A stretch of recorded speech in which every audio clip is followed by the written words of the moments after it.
গেছে অফিসিয়ালি এবং খাদ্য দপ্তর আমরা এখানে আজকে secretary food, director food, additional director, আমাদের ট্রান্সপোর্টের আধিকারিকগণ, ইন্ডিয়ান অয়েলের আধিকারিকগণ, এসডিএম এবং দপ্তরের বিভিন্ন স্তরের আধিকারিকদেরকে নিয়ে একটা রিভিউ মিটিং এবং সঙ্গে অবশ্যই যারা ব্যবসার সঙ্গে জড়িত মার্চেন্ট অ্যাসোসিয়েশন তাদের প্রতিনিধিদেরকে নিয়ে আমরা এই মিটিং ডেকেছি।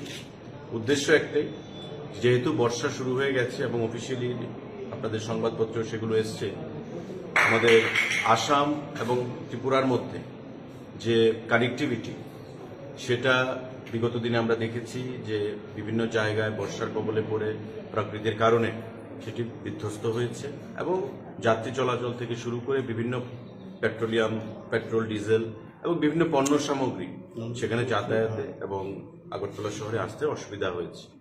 এতে করে নিত্য প্রয়োজনীয় জিনিসের আকাশছোঁয়া মূল্য বৃদ্ধি হয় কিছু কিছু জিনিসে, আবার কিছু কিছু জিনিস আমাদের খাদ্য দপ্তরের তৎপরতায়, মহকুমা প্রশাসনের তৎপরতায় সেগুলো কন্ট্রোলের মধ্যে আমরা রাখতে সক্ষম হয়েছি। তো সে বিষয় নিয়ে যাতে আগামী কয়েক মাস এই বর্ষার মরশুমে কোথাও যেন দ্রব্যমূল্যের বৃদ্ধি না ঘটে, যেগুলো মানুষের ধরাছোঁয়ার বাইরে থাকবে এমন যেন পরিস্থিতি না হয়।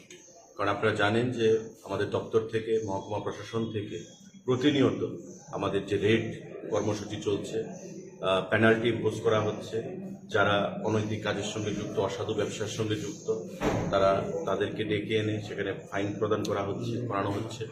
এই জিনিসগুলো নিয়ে আমরা এখানে বসবো এবং এই কয়েকটা দিন কিভাবে জিনিসপত্রের যোগানকে স্বাভাবিক রাখা যায়, তৎসঙ্গে জিনিসপত্রের মূল্য কিভাবে নিয়ন্ত্রণে রাখা যায়, মানুষের যেন কোনো অবস্থাতেই অসুবিধার মধ্যে পড়তে না হয়, সে বিষয় নিয়ে আজকের এই মিটিং। পাশাপাশি আপনাদের অবগতির জন্য এটা আমরা গতকালও বলেছি যে আমাদের কাছে আরো 5 থেকে 6 দিনের ডিজেল এবং পেট্রোলের স্টক রয়েছে, সাফিসিয়েন্ট স্টক, খাদ্যদ্রব্যের সাফিসিয়েন্ট স্টক রয়েছে। আমাদের যে লামডিংয়ে রেল লাইন, সেই রেল লাইনে আপনাদের রিমেলের কারণে যে ঘূর্ণিঝড় ছিল তাতে কিছুটা ক্ষতিগ্রস্ত হয়েছে, কিন্তু রেল লাইন বা রেল ট্র্যাক ড্যামেজ হয়, যে রেল আসতে সেখানে অসুবিধা হবে। তার জন্যে কাদা জমেছে, জল জমেছে, সেগুলো সারাইয়ের কাজ যুদ্ধকালীন তৎপরতায় চলছে।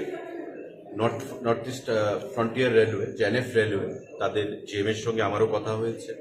আমাদের সেক্রেটারি ফুড বিভিন্ন সময় আধিকারিকদের সঙ্গে যোগাযোগ রাখছেন, ডাইরেক্টর সাহেব যোগাযোগ রাখছেন এবং আমাদের মুখ্যমন্ত্রী, আপনারা জানেন যে গতবার ঝাটিঙ্গাতে গত কয়েক দিন আগে যে রেল ড্যামেজ হয়েছিল, লাইন ডিসরাপশন হয়েছিল, সেটাকে রেস্টোর করার জন্য আমাদের মাননীয় মুখ্যমন্ত্রী কেন্দ্রীয় রেলমন্ত্রীর সঙ্গে কথা বলে খুব তৎপরতার সঙ্গে এই রেল লাইনকে আবার পুনরায় সঠিকভাবে চালু করতে সক্ষম হয়েছে। তো সেক্ষেত্রে গতবারের যে পরিস্থিতি ছিল, প্রায় 12 দিনের মতো পেট্রোল ডিজেলের সংকট ছিল, সেই সংকট আমরা কাটিয়ে উঠতে পেরেছি আপনাদের সকলের সহযোগিতায়, জনগণের সহযোগিতায়। এবার কিন্তু সেই সংকটটা নেই। এবার রেল ড্যামেজ হয়নি, কানেক্টিভিটি আমাদের অসুবিধা হয়েছে এবং এনএফ রেলওয়ে আমাদেরকে আশ্বস্ত করেছেন যে আগামী 1 তারিখের মধ্যে খুব সম্ভবত এই যে বন্ধ রয়েছে যে কানেক্টিভিটি, সেটাকে আবার রেস্টোর করা হবে। সুতরাং যে 5 থেকে 6 দিনের আমাদের কাছে পেট্রোল এবং ডিজেলের যে মজুদ রয়েছে, স্টক রয়েছে, সেটা আমাদের কাছে সাফিসিয়েন্ট রয়েছে। আগামী 2 দিনের মধ্যে আবার পেট্রোল এবং ডিজেল যথারীতি ত্রিপুরা রাজ্যে প্রবেশ শুরু করবে এবং মানুষের মধ্যে প্যানিক হওয়ার কিছু নেই।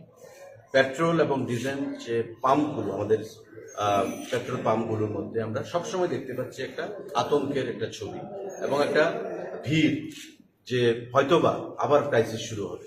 আমি আপনাদেরকে দপ্তরের দায়িত্বপ্রাপ্ত মন্ত্রী হিসেবে আশ্বস্ত করতে চাই, এমন ধরনের কোনো ঘটনা ঘটবে না। আশ্বস্ত থাকুন আপনারা।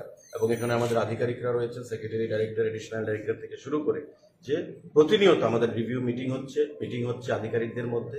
আমরা স্টক নিচ্ছি কোথায় কি রয়েছে এবং যেটাই কোনো অসুবিধা হচ্ছে আমরা কর্তৃপক্ষের সঙ্গে যোগাযোগ করছি, মাননীয় মুখ্যমন্ত্রীর সঙ্গে যোগাযোগ করছি। সেক্রেটারি আইওসিএল যে মজুদ ভান্ডারটা, এটা আমাদের আরো প্রায় 6 মাস থেকে 1 বছর সময় লাগবে কমপ্লিট হতে এবং এটা যখন হয়ে যাবে আমাদের রাজ্যে বাফার স্টক সেটা আমরা সম্পূর্ণভাবে রাখতে পারবো, কোথাও কোনো ক্রাইসিস হবে না। ইভেন রেনি ডেজে আমাদের এই মনসুনেও কোনো অসুবিধা হবে না। এখানে যা স্টক থাকবে ত্রিপুরা রাজ্যকে কয়েক মাস চালানো সেখানে সম্ভব হবে, কোনো অসুবিধা নেই।